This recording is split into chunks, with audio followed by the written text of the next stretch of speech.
Hey guys, so for this style I decided to do it on clean wet hair. I'm using the Curl Champagne and Caviar Curl Elixir to seal in moisture, and basically I'm working in sections here, so I'm making sure I apply it from my roots to my ends. So now I'm applying the Curls whipped cream. I use this as the actual styling cream because it does give a nice medium hold and it just makes my hair feel moisturized as well. And so I'm detangling with this Curls whipped cream.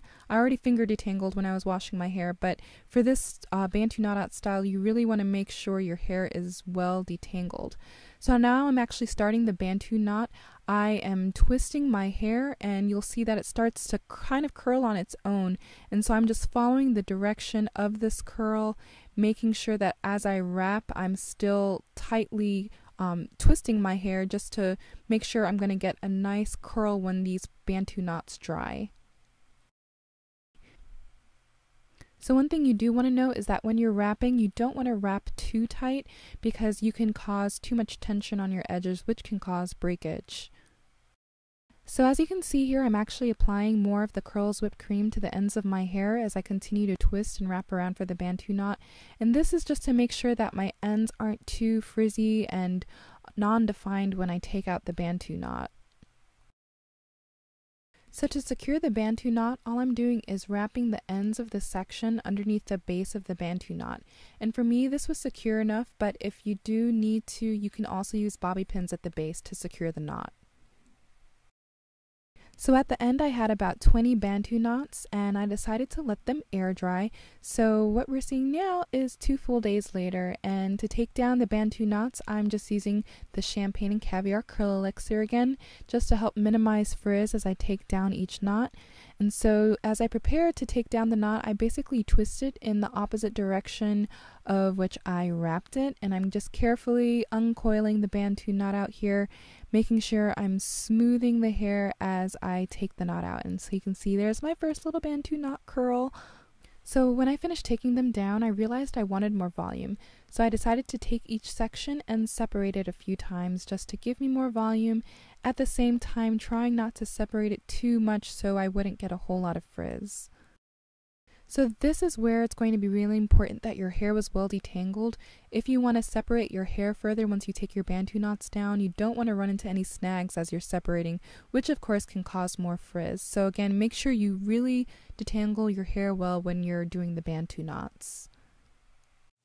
Alright, so these are the results of my Bantu knot out on wet hair, and again I used products from Curls. I used their whipped cream and the Champagne and Caviar Curl Elixir.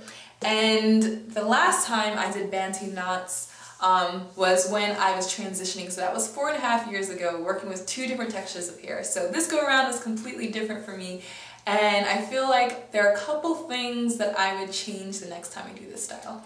So first thing, my hair, I let the Bantu knots dry, air dry, for almost like 2.5 days, and apparently my hair does not like to dry quickly. Well, I don't even think that's quick. 2.5 days, that's a long time. But my hair did not fully dry, so my roots were still a little damp and the ends a little bit. And so next time I do this style, I'm probably going to do it on dry, stretched hair from like a twist out or an old braid out, something like that. So my hair can fully dry, because I think I would get better definition and I would definitely be able to wear this style longer if my hair had fully dried, so it could retain that curl pattern from the Bantu knots.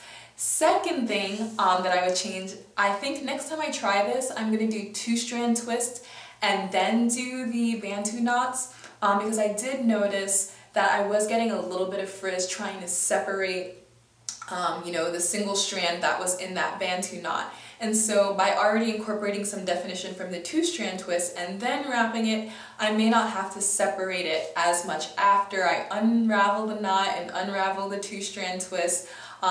So I can just help diminish frizz in that regard. So that's probably what I'm going to do next time. So those 2 things I would change, but I do like this style. It's definitely a little bit different for me. You guys know with my signature 2-strand twist out, I usually like a lot of volume, but I like the cute curly look, and I'll probably you know, do this again. But again, incorporating those two different changes, which will probably change the entire look, so I'll definitely record a video for next time. Alright, so thanks so much for watching. If you have any questions, leave them in the comment box below. And if you like this video, please subscribe and click the like button. Alright, I'll talk to you guys later. Bye!